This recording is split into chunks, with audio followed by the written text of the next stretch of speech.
The reason why we care more about workers' rights over the communists, over the citizens here, is because of the fact that A, historically the workers have been exploited to our advantage by the capitalistic structures they live under, by the structures that force them to take up redundant jobs at excessively low wages in order to please us, and we have benefited and profited off their backs of hurting them, of the injustices committed towards them. That is why we should care less about us, but more about the workers here.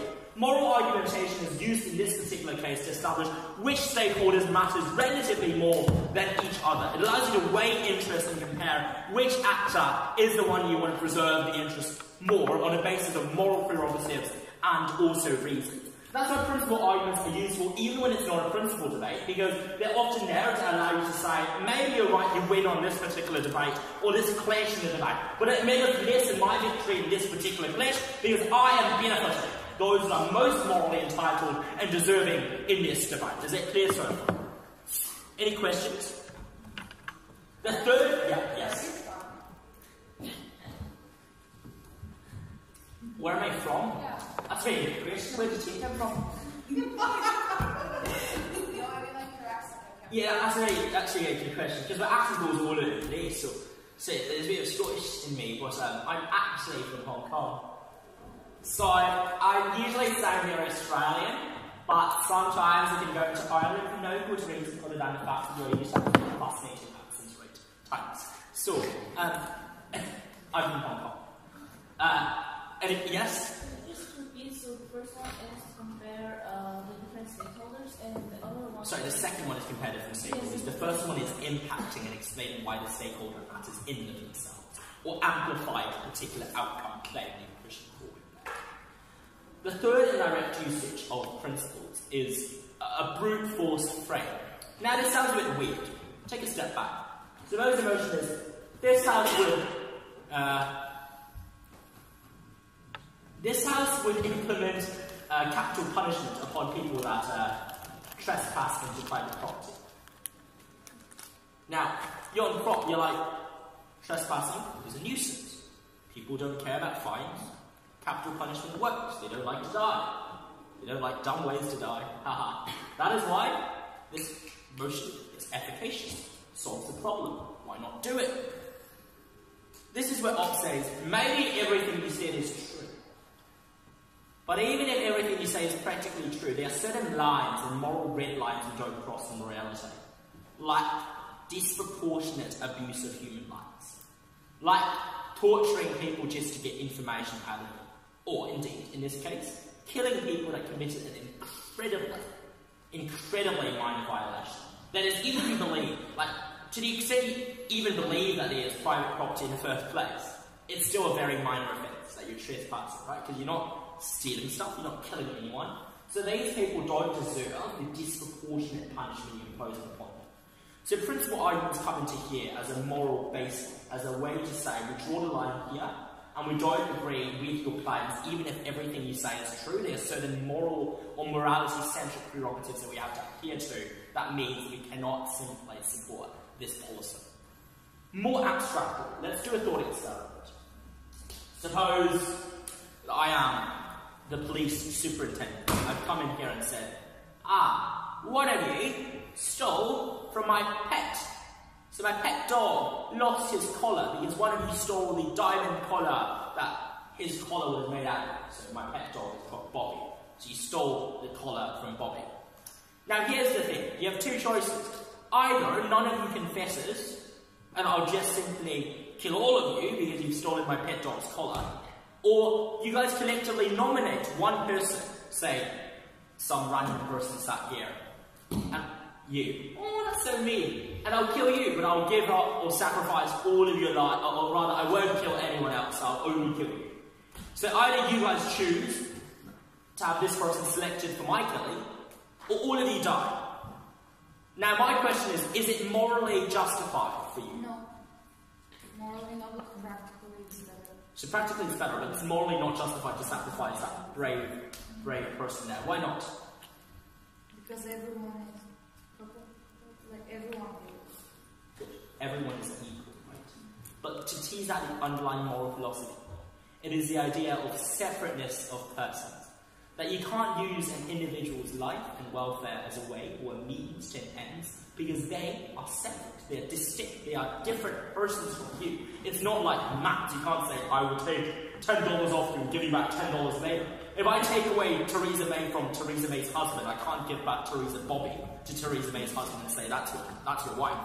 Because individuals are different and distinct and fundamentally separate. That is why we are uneasy with sacrificing one life, even if it's to save all of us. Why else might it be unjustified to sacrifice? Because the reason is ridiculous. So there are two ways of interpreting what you said just then. The one way is to say the background facts and the background reasons for which the sacrifice is demanded is unreasonable. It's like when a tyrant comes up to you and says, either you kill your mother or kill all of you, kill your mother. And you say, I won't kill my mother. That's one way of looking at it. Another way of looking at it is just that the motivation is improper. That when you're seeing someone as a tool, when you're seeing the sacrifice of someone's core identity and autonomy and every opportunity they have in life as a pathway or as a tool to unlocking your own selfish needs, you're improperly motivated in moral philosophy. And all of these are classic examples of what you mean by constraints, of baselines, of saying the red line is maybe we can stop all jaywalking and trespassing by having capital punishment, but we can't do that because that crosses the baseline that we share with regard to cases like not sacrificing an innocent life to save 20. So these are all the different ways in which moral philosophical arguments are relevant, not just in narrow, direct, animals have rights, blah, blah, blah. But all of these other ways in which moral philosophy matters in invisible or difficult to spot manners that nevertheless amplify the persuasive value and adds to your argument. So I think this is the first sort of introduction to moral philosophy in its context. Yes, question? Third, fourth, and fifth. Yes. I'm just saying these are the first two. I've got three more to go. The third reason why moral philosophy matters is it shows similarities and commonalities between you and the other side. What do I mean by that? Well, take this debate where Prop goes, look guys, you fundamentally, like, say the debate is about controlling borders and it's mostly about supporting open borders. Opposition says, well, I believe everyone has a right to self-determination. A community should be allowed to determine the composition of its own country and therefore police the borders. We should not have open borders because that means you're forcing people to associate themselves with others that they don't necessarily agree with, and therefore this violates the principle of freedom of association. That is why we don't stand for open borders. Everyone following me so far? No? Yes, no? Yes? Okay, cool. But proposition can say, but if you do believe in the right to self-determination, and you do believe that everyone has the right to collectively self-determine, what about the right of all of those migrants who want to self-determine as a part of your nation? Or indeed, what about all of those refugees you're turning away and effectively therefore denying them of their right to self-determine their futures and reconciling with their families living in your country or with a better life? If you care about right to self-determination, you should also care about opening borders to all of those who lack the privilege and opportunities that you might have had within the borders. Now, I'm not judging, I'm not saying this is a great argument. What I'm noting here is this is at least using moral philosophy allows you to spot the underlying assumption and the underlying commonality between sides. That when one side says, I want right to self-determination, the usual response is go like, oh my god, what do I say? I don't know. But moral philosophy allows you to say, well, if you really care about it, you'd also presumably care about it when it extends to migrants as well. Or another analogy for this might be the idea that if it indeed is the case that one side in a war that intervention cares about minimizing lives and saving lives, so motion is like this house believes assassination is an effective strategy or a legitimate strategy, assassinating people, right? In war. Opposition might say, oh, these people assassinated have the right to life. Really important, guys.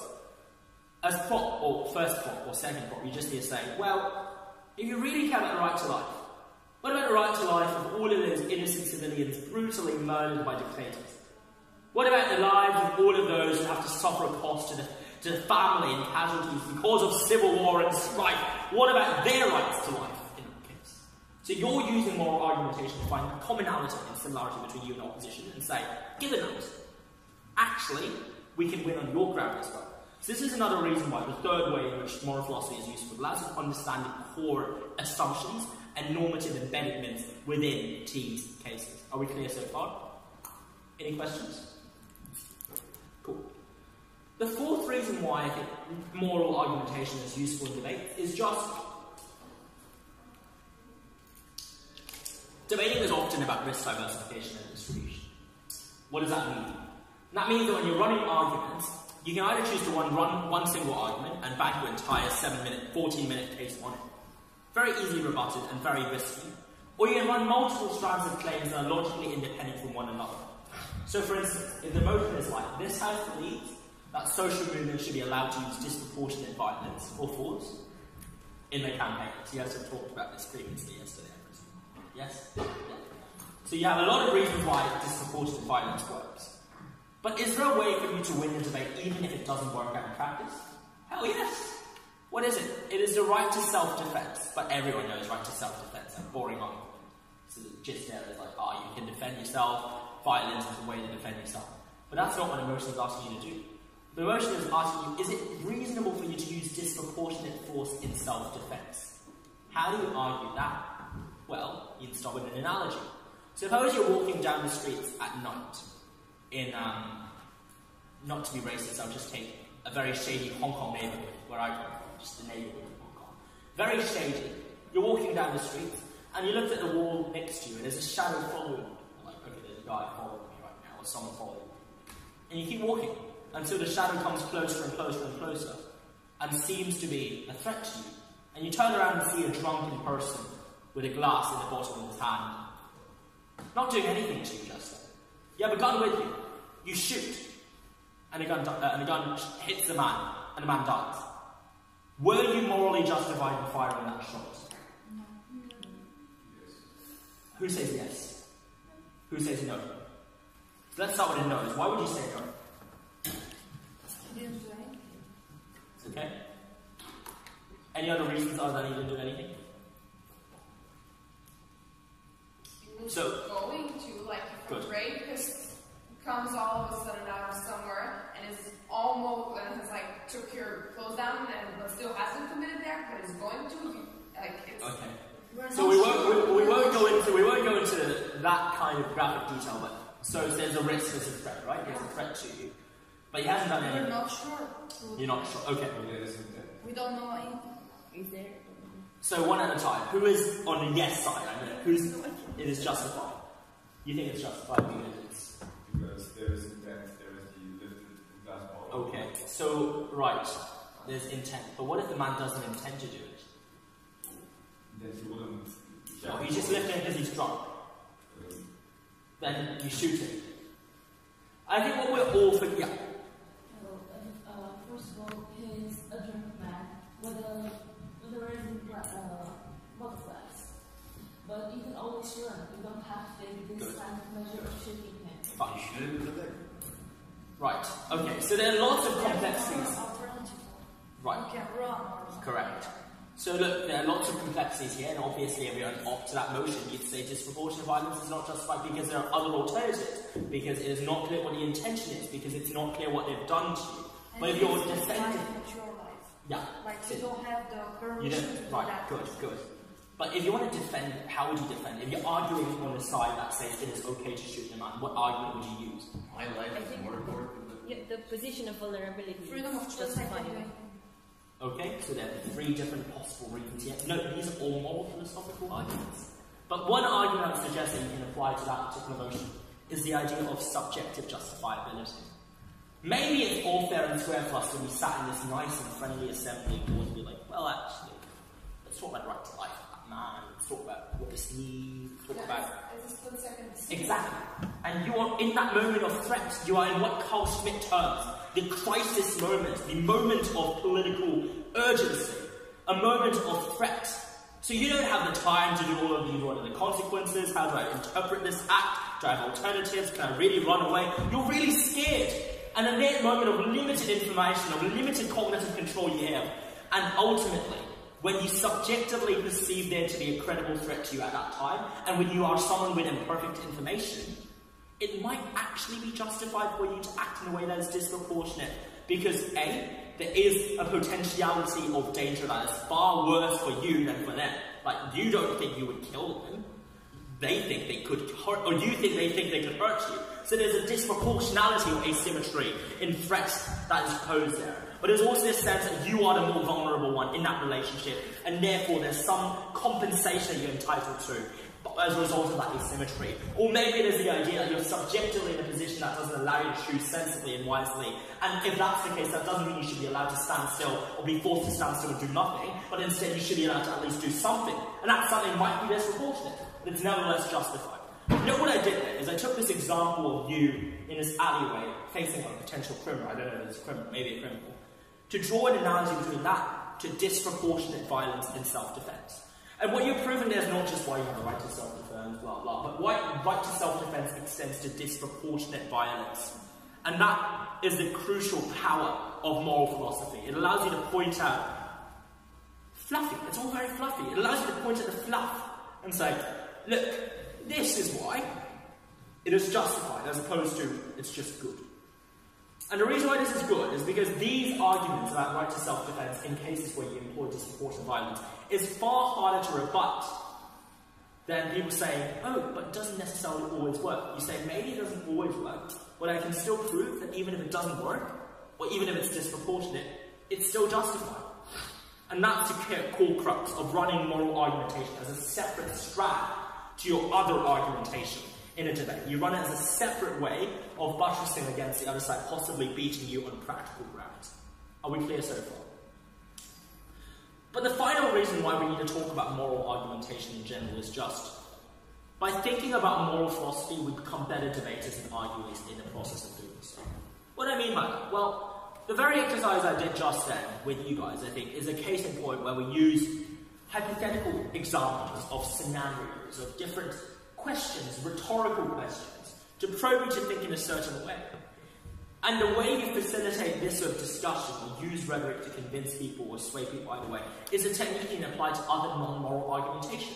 Like when you say, when you want to justify why exactly, persecution under a particular regime is so bad, you can use the very same technique and say, imagine you're situated in a government or in a state that doesn't allow you to vote, and even when you vote, you're told repeatedly that your vote is to be frustrated, discarded, and ignored. The rhetorical flourish with which you employ to discuss moral philosophical arguments can also be transferred to non-moral arguments. And that's why when you talk about moral argumentation, it's not just the philosophy we're talking about, it's the methodology that underpins the way you argue this that can be transferred and applied elsewhere. So are we clear so far in general? What's the fourth one like? The fourth one is the idea that you can diversify and risk hedge, so hedge against people rebutting your practical arguments, you can still win on a principle ground. The fifth one is the methodological insights and values you gain from argumentation along the lines of moral argumentation. So these are the five main purposes. The fifth one is just methods and techniques you acquire from learning about moral argumentation in general. Are we unclear at this point? No? Okay. Part 2. How do you make moral arguments? Now, there are broadly 6 ways in which you make moral or principle arguments. I'm going to illustrate them and use examples as we go. The first is analogies, so parallels. For instance, let me drink water. I like water. Water's a scarce resource. So for instance, you want to talk about a debate where one side seems to promote the overarching aggregate good very clearly. So maybe the motion is like, going back to what I said earlier on, in cases where minority interests must be violated for majority economic growth, this has been always prioritized economic growth over minority interests. So proposition goes up there and says, look guys, simple, quick maths, minority is a quantitative minority. There aren't that many of them. If you care about your population as a government, you should prioritize everyone's maximum welfare. And the best way of doing so is just to find the maximum number of people you benefit and proceed according to the policy that best maximizes the number of beneficiaries in this particular debate. So that's their principle. Now your response could be through an analogy. So you can say, look, if we're not okay with governments killing or severely injuring even one person, one single person there, to save the other 20 people, why are we okay with the government giving up many more minorities' interests to save Not the lives, but just the pockets or the economic wealth of hundreds of people. A, if we're not okay with that killing example, presumably we're not okay when the benefit is more trivial. B, in a killing case, there's only one person being killed, but in the case of minority interests, we're sacrificing literally more than one person. So if we're not okay in the former, then presumably we're also not okay in the latter. Note here that we're drawing an analogy with a scenario and explaining why this applies or is relevant to my own argument there. And the principle underpinning this is counter-majoritarian. So it's the view proposed by Tocqueville, actually. So Tocqueville, Tocqueville, of counter-majoritarian constraint. That democracies must be restrained by certain baselines that prevent the majority's tyranny, or the majority's rule. So that analogy that I have there is also historically grounded, but I use an analogy to explain how that principle operates. Let's take another example. Let's talk about, so the motion is a bit weird. It's like, this house would prevent parents with genetic illnesses from having children. Now that sounds fine initially, but actually it's quite disturbing when you think about it. Because Prop is like, oh, these parents don't deserve to have children, blah, blah, blah. Reason? Because these children will lead bad lives. Okay. Take a step back and say, hold on. The analogy here is you're effectively saying if you're poor, if you're someone who can't afford a great education for your child, who introduces your child to like a slightly less good life than it otherwise would be. According to Prop, you shouldn't be allowed to have children. That, yeah. That's not completely true because not having money is something that can change. Right. But surely you can have medical treatments to treat genetic diseases as well, or at least you can have ways to ameliorate the impact. So it depends on what illnesses they are. But I think the bottom line with the argument of is just to say, even if you have Huntington's or like ALS, which are like diseases that are quite severe, your net life itself is still positive, right? Because it's still worth living in that sense. Or that's the argument of opposition, right? So you're right that there's this analogy, so that's how you rebut an analogy-based argument in moral philosophy. But you might say, if in general we accept that there are treatments that we can adopt for genetic diseases, and if you accept that poor parents should not be banned from having children, then you should not be open to accepting this motion as justified. So what you're using here again is you say there's a similar context. So part A of any analogy argument is part A, there's a similar context. Part B, there's a similar actor and issue at hand. And part C, your intuition would go with our side. So in the case of the first cases you would go with the counter-majority or anti-majority side. In the second case you would go with parents should be allowed to have children side. In both of these cases, these are instances where you are effectively deploying or employing your appeal or your argumentation along the lines of the interests of parents or the autonomy or the right of parents of children as a justification for not prohibiting them from having children in this case. Are there any questions at this point? Cool. So that's the first method in which you build moral argumentation. Now for the second method, I would like you guys to, let's have something more interactive here. Suppose you're behind a cloth. This cloth is very powerful. It covers your eyes, but it also blurs your understanding and memory of whom you are, how wealthy you are, which sex or gender you are, what race you are, where you're born, your gender, and all that. So you know none of that. And a voice in your head says, now, what kind of society will you come up with that you would want to live in? Any thoughts? This sounds very vague, but like, I promise you'll get clearer. Sorry?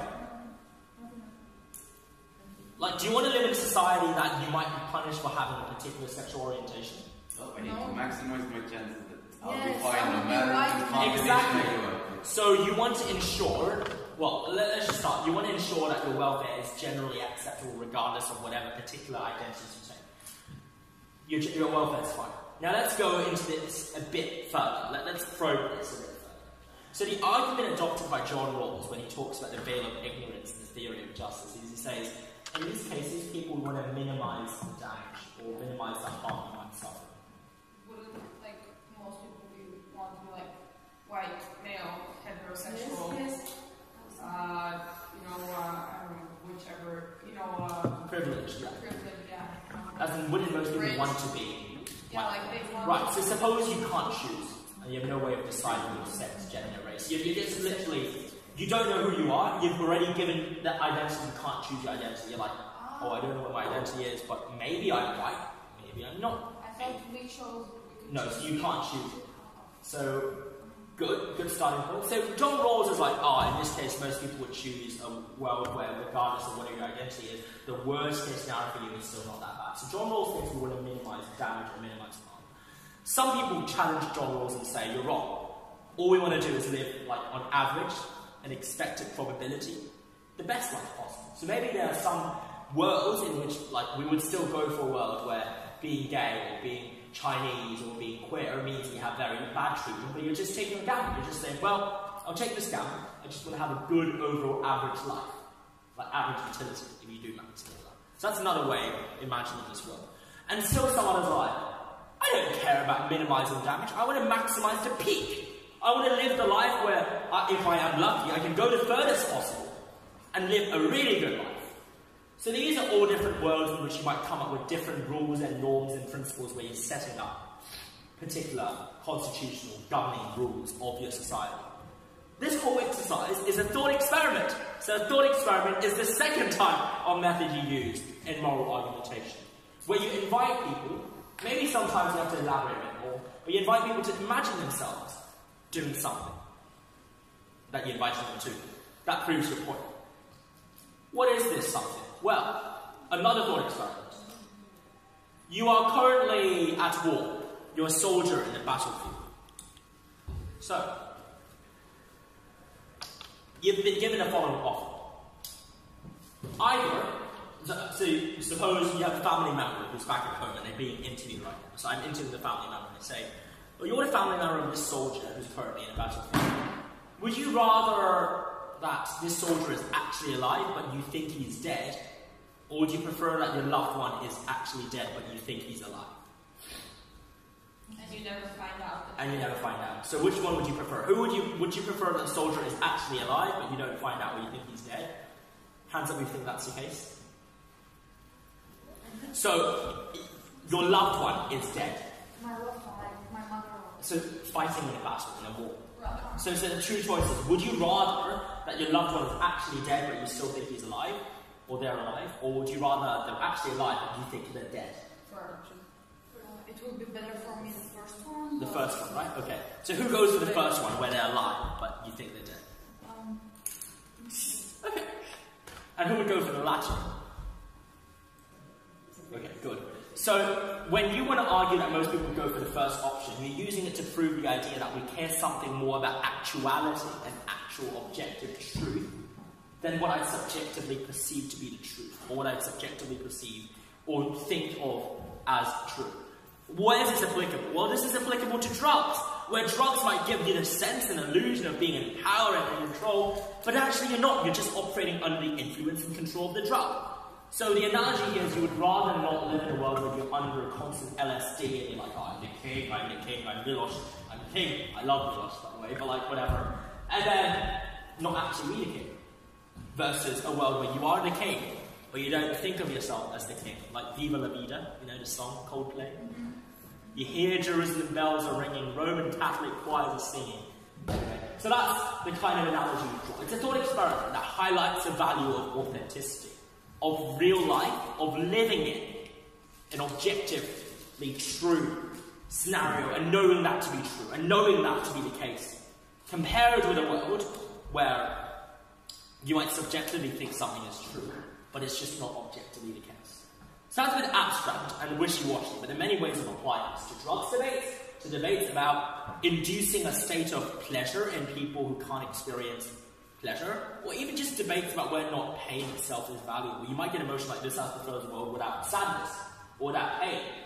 And then you go like, I'd much rather live a real and authentic life that has pain and unpleasant sensations in it, because that makes me a more fulfilled person at a deep level, than a world where I constantly live high as ever. And the baseline intuition that undergrounds this, and you might be interested in this, is Robert Nozick in his 1974, I think, Anarchy, State and Utopia. He gave me this, or gave folks in this book, this thought experiment. Would you rather live in this world, or be plugged into a machine that makes you feel as if you're living in heaven forever and always? You want to live in this world, right? Yes. Why? Because it would be alive and be real. Because it's real. Exactly. But you think that the other world is also real? That's a good rebuttal. But the thing is, the other world is not actually real, right? But I know that the other one is not real. No, you don't. So when you're plugged into that world, you don't know if it's real or false. So there's No, I prefer reality. You still prefer reality, okay?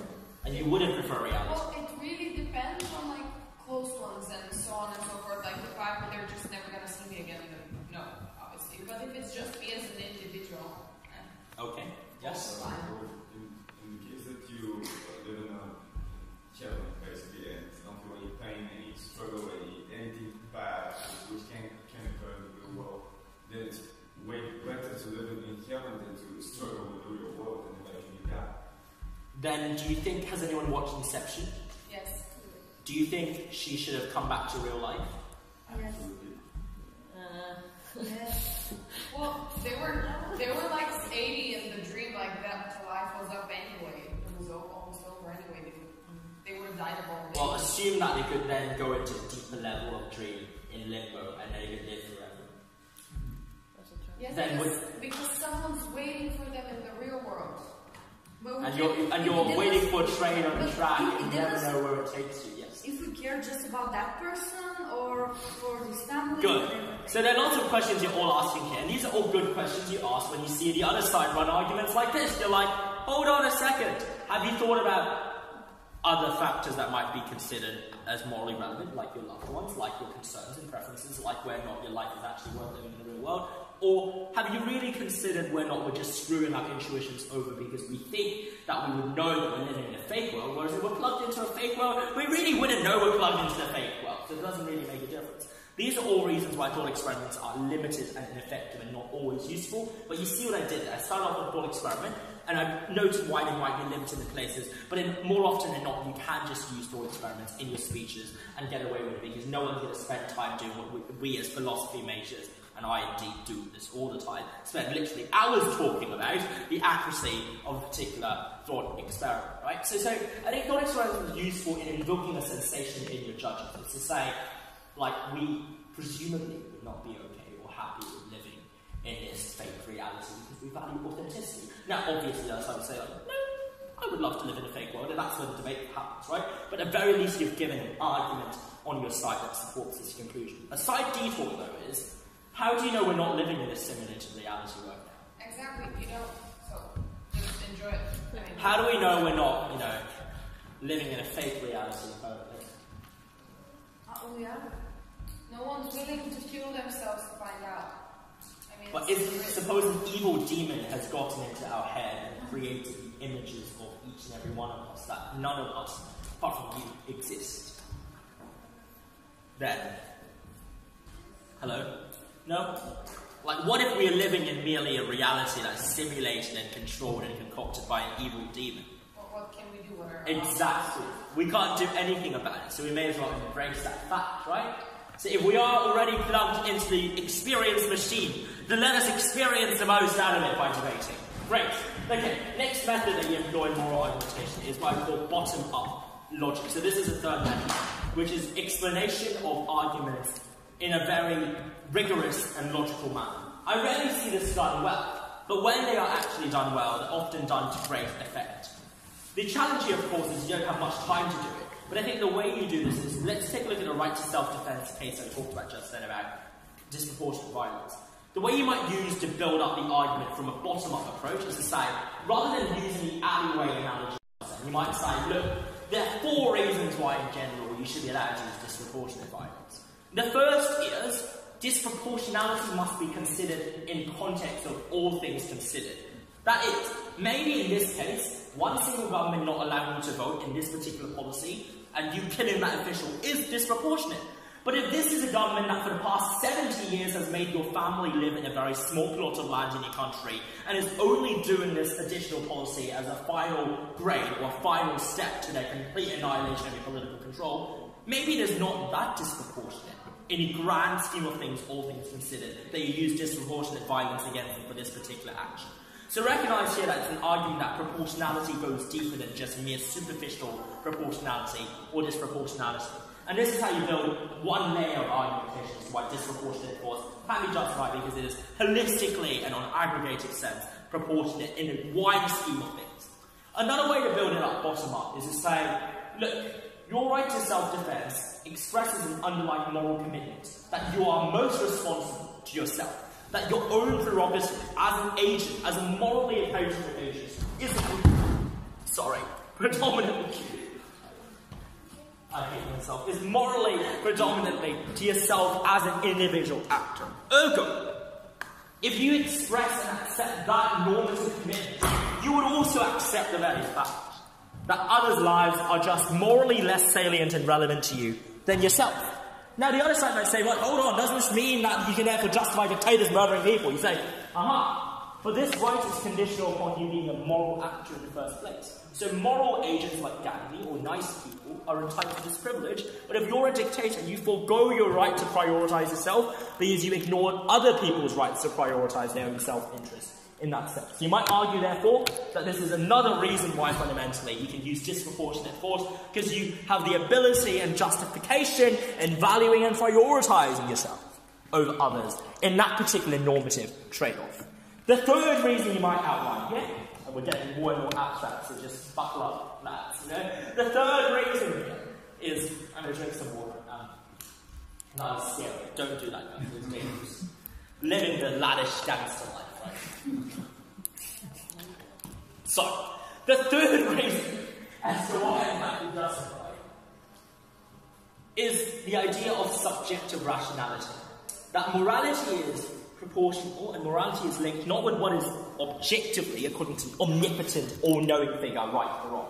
Like if I ask you, are you justified right now to drink that bottle of water, you wouldn't be like, let me think about the consequences of what happens to this water bottle in 30 years down the line. I mean, in a very long run, we're all dead anyway, right? So, morality is not about what all things considered, you track this thing. It's not like the good place where you follow the action of a particular individual and you follow the consequences all the way down 500 years with all things considered. Morality is necessarily relative to the agent to some degree and to some extent. And going back to the alleyway example, when I'm walking down the streets at night, I'm paranoid, I'm scared. I don't want to be killed or hurt. And from my subjective vantage point, it is justified for me to use disproportionate force, because the alternative to that was to accept my sullen death or my sullen risk of life, and that's something I'm not prepared to, nor should I be expected to bear in that sense. So the subjectivity of rationality is the third reason why disproportionate violence might be justified in this case. Know what I'm doing here is I'm picking apart reasoning, and these are all very philosophical and wishy-washy reasons. And in practice, you shouldn't, or you should rather avoid using this sort of argumentation method unless you think you can definitely win or like net a full innings from that. I'm using a baseball analogy because I learned about baseball recently. It's really complicated as a sport. But the gist here is to know that if you think you can deliver justification that is rigorous, that's persuasive and spontaneous, go for it. But if you don't think you improve moral argumentation using this method, default to the first two, or the other ones I'm about to talk about. But these are the broad gists of the third methodology in which you use to construct moral arguments. Any questions before we move on to the next three? Too many? Sorry? No? Okay, cool. The fourth method that you could employ is what I call inferencing from status quo, or based on real-life examples, drawing principles. What do I mean by that? Now, we've done a lot of analogization, we think about analogies just then, right? Let's think a bit more about what we already have in the status quo and how we can infer principles from certain practices. Let's talk about Olympic sports. Why do certain sports prohibit doping?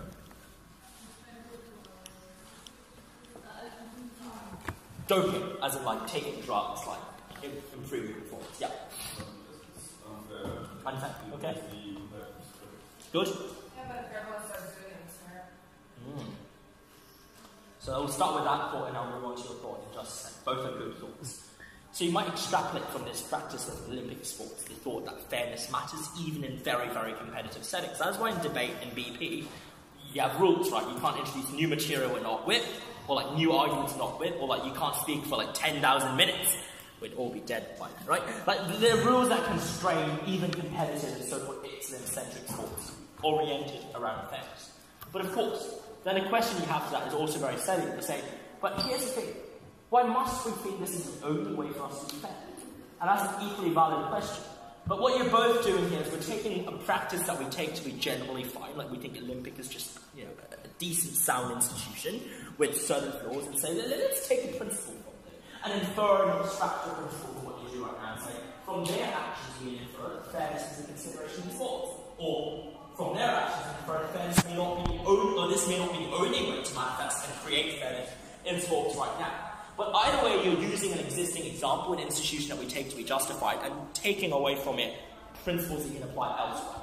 So this is different from analogies, because rather than like comparing it against another scenario or how people would act in those cases, you're not even making an argument, you're just making an inference, you're making an observation. You say, look, observe right now that in international relations, countries often have antagonistic relations with one another. They often don't like each other. It's like Kumbaya world where countries are like, let's live together peacefully and help each other. This is the default state. The international order is to some degree nasty, short, brutish, and annoying.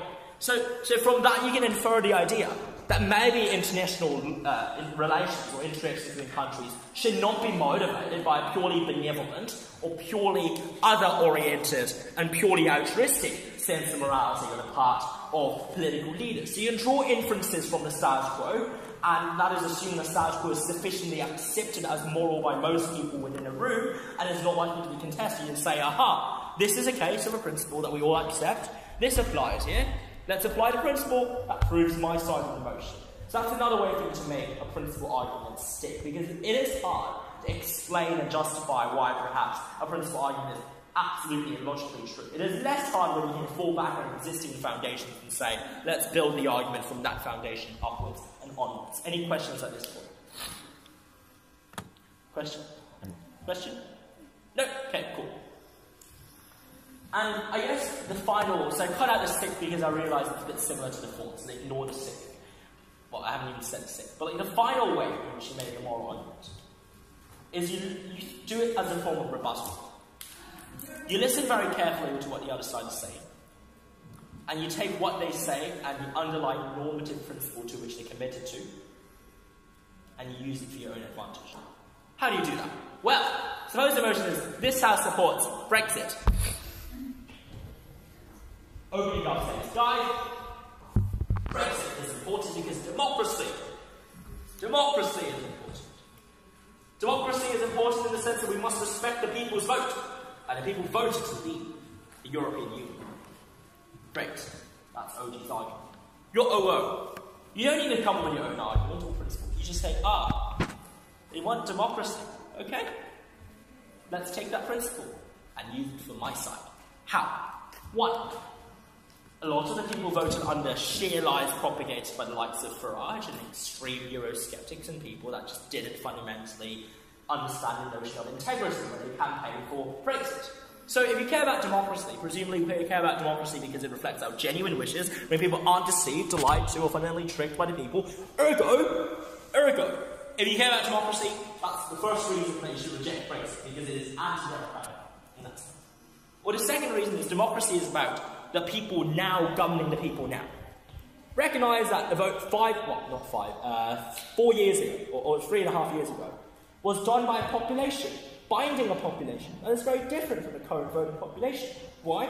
Because most of the Brexiteers, or at least most of the old people in the UK then, were Brexiteers. But most of the young voters that have just come in to start voting since then, or started voting after 2016, are overwhelmingly pro-remaining in the European Union. So if you really care about democracy as a form of people governing the people by their own rules, you should care about this young influx of overridingly pro-Remain people, overridingly pro-Remain voters, deciding, plausibly speaking, that the EU should indeed be the continued pathway for success for Britain as opposed to leaving the EU. Yeah. Like, basically saying that for these 4 years, many old people have died and many young people cannot vote. Yes, but that's, yeah. Now, you might, the way you say it that way means that the other side can say, oh, well, doesn't that mean all general elections should be nullified? Because presumably the composition changes every 5 years, right? So the issue with that is not that it's not true. It is absolutely true. It's just that the way you say the argument, the way you say the argument can also change the way judges imagine the argument. It's really annoying psychology, but that's how Jordan Peterson gets away with his bollocks, right? He says it so nicely that you just think he's persuasive. But yeah, you're absolutely right. That's the gist of the second reason there. The third way you take democracy and win is to say, well, actually, the people that would then be governing Britain over the next 40 years under Brexit procedure are people elected through very very non-representative first past the post systems that they have in the UK anyway, or House of Lords, for instance. These are not elected people. So if anything, Brexit itself or MEPs are far more representative than the House of Lords or the sort of House of Commons that are elected through these bulky and weird procedures that don't really capture people's vote intentions. If you care about democracy, then you should care about a more democratic EU and using that as an institution to help your country. So these are the three ways you take the principle and say, I take the principle as a given. I win on the ground. So this is how you make a principle argument. You listen to what they say and say, oh, the other side cares about this. Us too. Here's how we beat them on their very own turf. So these are the 5 main ways in which you construct principle argumentation, as I said. And these are the sort of broad general methodologies I think it's worth noting or adopting in general. How are we doing for time? You were supposed to be done by 10 minutes ago. Wait, sorry, what's the time now? Oh, we have 21 minutes. No, it's 1 o'clock. Oh, I thought I say that. No, it's 1 o'clock. So, it's 1. Yes! And then there's a Q&A. It's a Q&A at 1. Yeah. We have 2 hours for lecture. No, we have 1.5 hours.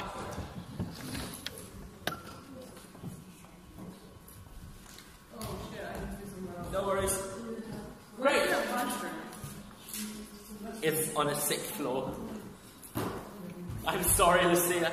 Great. So let's continue the final part of this discussion. Now that we've got the methods, got the overview, let's talk about specific moral issues that you should know in debates. The first thing that might come up is animal rights. Now, why does a cow have rights? Why? Oh, good question, good point. Who says yes? Not me, I'm not a vegan. Sorry. Anyway, who thinks cows have rights? Oh yes, I'm preaching to people who believe in my science. Anyway, no. Okay, so suppose you have to make this argument that cows have rights. How do you make it? Suggestions? It's living. It deserves the right to live. It feels sane. It's an animal just like us. Cool, so let's start with it's living. But plants are living. Do plants have rights? No. Yes. You talked about pain, right? Do you say pain? Space. Oh, it occupies space, therefore has rights. But this table has space. Does it have rights? My laptop, my chicken occupies space. Does it have rights? This bin has space. Does it have rights? Or alternatively, Bulgaria occupies no space because there's nothing concretely in point to call it Bulgaria. You might say this is Bulgaria, but this is actually a building, or this is a road. So does that mean Bulgaria has no rights? Because there's nothing called Bulgaria. Bulgaria is a country, but there's no place you can point to and say this is the country. You can only say this is a Bulgarian building, this is a theater, yeah. They're closer to us animals like. Okay, let's start. Oh, come on, just because I'm talking about animals doesn't mean you have to leave. I know I hate animal rights too, I'm not a vegan, but like, I have to do this part of my lecture, because it's part of debate. So I think, take a step back, the ability to feel pain is the reason why animals have core interests that we ought to protect. That is what Peter Singer, he like me is also a singer, Peter Singer argues, yes. Do plants feel pain? Like, is there research into that? Does anyone know? So the research is they don't. But then the trouble is they can't communicate, right? Even if plants feel pain, how can you tell? They can't be like, oh, I'm a fruit tomorrow. Sorry, no. Fruit is just such a good character in like Guardians of the Galaxy.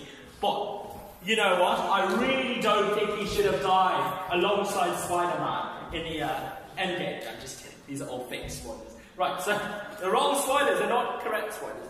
But fine, the ability to feel pain might be a reason why we think they have interests and rights that are worth protecting. So Peter Singer made this argument in Animal Liberation 1978 that there is a case for understanding animals having core morally relevant interests because they can feel pain.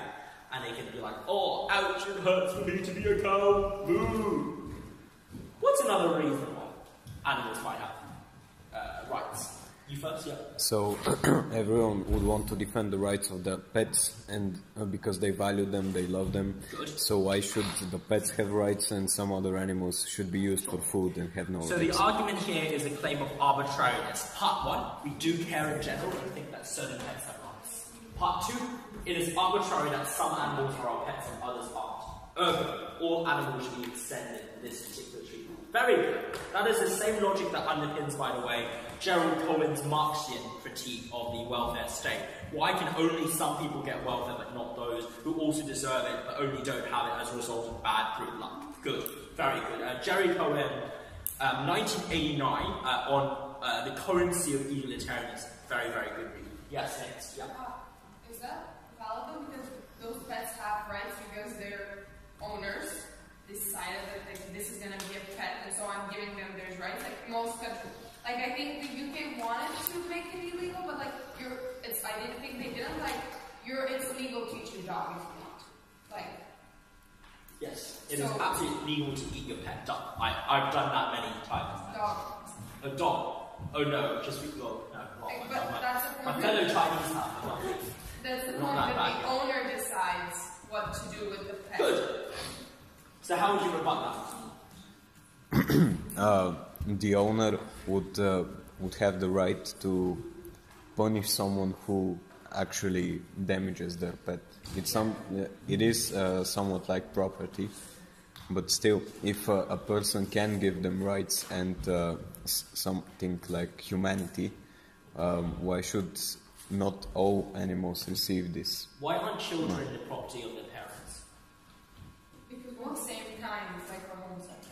Not really, right? Like they are 30 years old, that's one kind. We are 18 years old, that's another kind. And also, they made us. Literally, it's like factory, you know? Ingredients, they supply, work, they do. And then product, we are. So why don't they owe us? Why don't they own us? They do until we're 18, but they can't eat us though. Why not? If you own something, you eat it, right? Well, in some cultures, they can, but in most not. So it's just a matter of culture? So if I'm a child born into a man-eating culture? That's right. Cannibalism, they think that's fine. But that doesn't mean it is fine, right? I can think like it's fine for me to joke, but... Okay, one at a time. Yes? No, I don't know. We're a part of the same species. We're the same animal. Okay. Also, I think it's because you're responsible of that kid. I'm responsible for my pet duck. The dog barks, I say shut up, the dog stops barking. Yeah. Is it a question of potential? I mean, the potential of a cow is way too different than the potential of a child. Good. Very good. This is where we're justifying speciesism and why we think humans matter more than animals. So we start off with a simple position that we are different species when you say categories. Rebuttal is, well, why does that matter particularly? Response, because that changes our potentiality. Thought experiment. And like, if I did this talk or said this thought experiment in UK universities, I'd be like killed. So, anyway, the thought experiment is this. Imagine one day a cat develops the ability to speak in human tongue, to think in human language. It's like the catcher in Iraq. You call that the catcher in Iraq. And so it has this ability to do so. Can you treat it and should you treat it as a human? No. Why not? Is it intelligent? It is intelligent. It speaks like, human language. Yeah, it's like Neil from like Pokemon. Can we teach it physics? Like, yeah, everything. We can teach them like postmodernism or whatever. We can't teach them those things. Sorry? Does the cat have the capacity to learn physics? To live as a human, yes. Oh no, you mean does the cat actually have that? No, I'm just saying hypothetically, what if there's a super cat that does have the capacity to live like normal human beings? Well, then it is equal because it can contribute to like science and development. Okay, so you think it's equal. Who thinks they're not equal? You think they're not equal. Why are they not equal? because at the end of the day, it's still the same cap, and any cap can be a super cap or no cap. But isn't that an argument for expanding our conception of rights to include all caps then? Because if every cap can be super cap, and every super cap is a human being and very intelligent, then by logical transitivity, every cap should be treated as potentially a human being. And ergo, every cap should have the same rights as a human being. Fair, yeah. Yeah? Great. Any rejoinders or rebuttals to that? Yeah. If a cat is able to be intelligent, then it's not only going to be able to be good to the humanity, it's going to also be bad and make potential for the community. So, just the cats may walk over us. Yes. But that is the argument of like not granting your children any rights against their parents, because your children might break away from you and not marry the person you want them to marry. So, if you don't think cats deserve rights, so shouldn't children. Oh, we don't. Yeah. We mentioned that a cow, for example, has less of a potential than a child, but a child has a potential to turn into a drug addict, for an example, or a criminal, and the cow doesn't have that potential. It's also a very useful animal. So it doesn't require... the potentiality argument turned on its head. It's to say that, yeah, the potentiality is a lot of very massive harms. Although, to be fair, I think cows also do a lot of harm. They fart in your face, and they're really, really cowardly. But that's fair. It's probably not that criminal. Cool. On the same Brian, I'm missing the obvious one. Cat burgers. Cat what? Cat burgers. You're missing the obvious. Cat burgers? Burgers. Oh, do cat steal? I thought they only steal our hearts, but fair. Great. So one at a time, Who has not spoken as much yet? All of you have spoken a lot. You haven't spoken as much yet.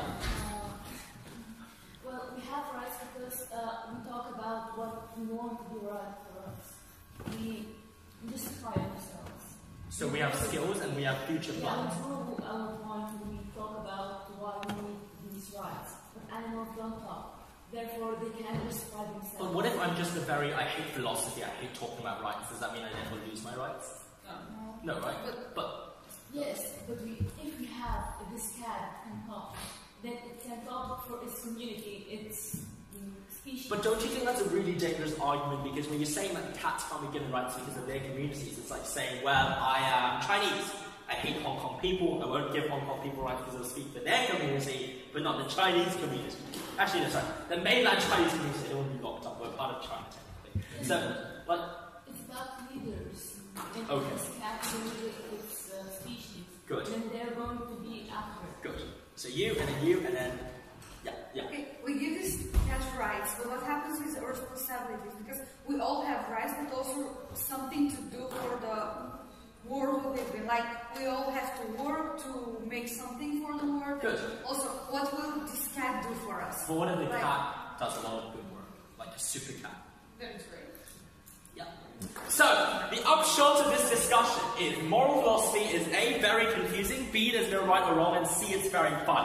But what we did there is we explored the idea of why animals might have rights, and then we went into a discussion very quickly as to why animals may not have the same degree of rights as humans. And then we went into hypotheticals about what would it take for animals to have the same rights as human beings. So that is basically what I'm going to encapsulate our very messy discussion just there into. And this is one of the core issues in moral philosophy. Do animals have rights? Any questions at this point? Great. I have many more puzzles, but I don't know how we're doing for time, because 10 minutes, right? Okay, so I can still talk. Great. I have a second puzzle. What's the topic? Is it animal rights again?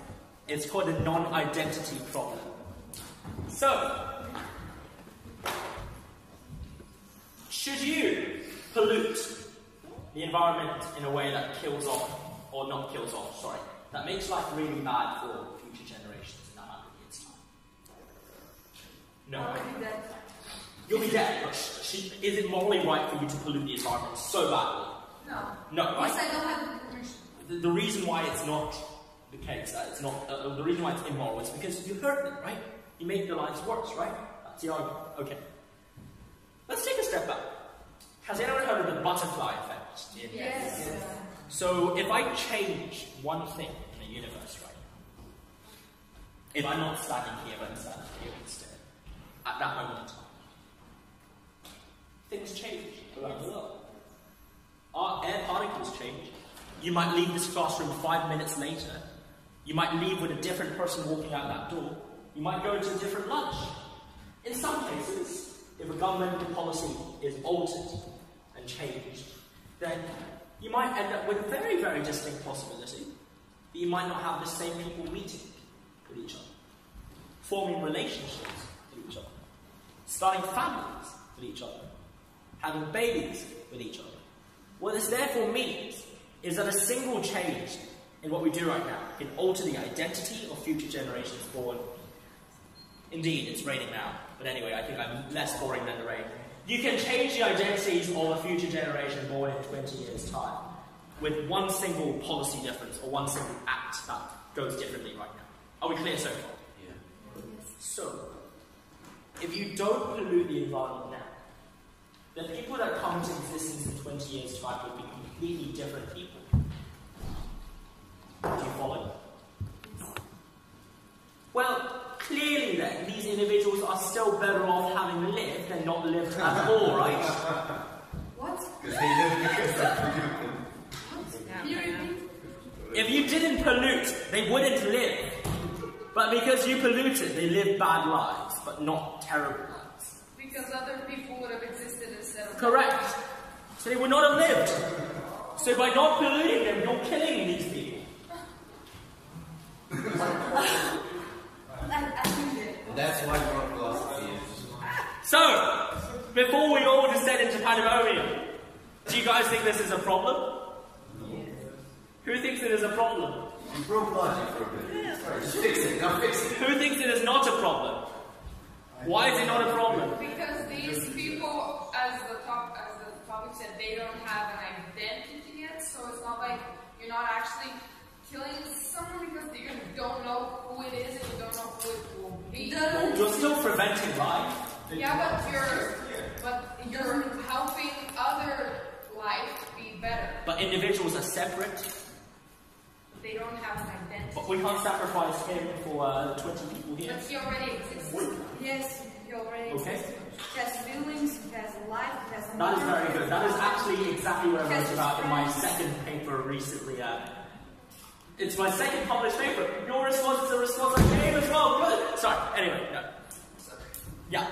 In the same way, you can say that having sex on this day is immoral because there will be a different baby that has sex in a week. The baby having sex in a week? No, you, like, your parents. If my parents had babies sex grow up like really fast these days. Right. If my parents had sex like a week later, I wouldn't have existed. Good. Is that immoral? So the response to this is to say, exactly what you said. What matters is not the identity. What matters is that you are doing the most good in general.